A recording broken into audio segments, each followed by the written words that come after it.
再去看世界，来看美国共享办公室新创企业 WeWork 11月初时有申请破产，即马嘛，互共享办公室的发展，未来敢无发展机会，即马正做一个话题。不过，英国伦敦的共享办公室公司是对未来市场的发展真乐观，因阁打算要扩大新的据点。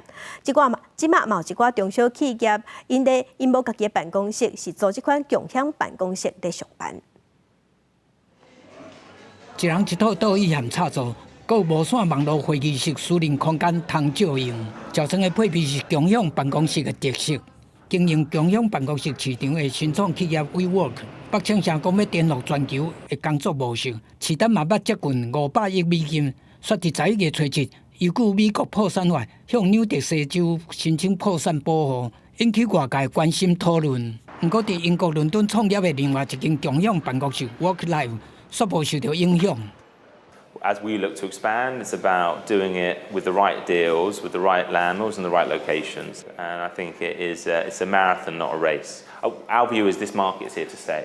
WorkLife 目前伫英国已经有15个据点，有计年底会当拖到18个。然后 WeWork 表示，公司伫美加地区以外的据点，无包括伫申请破产的范围内。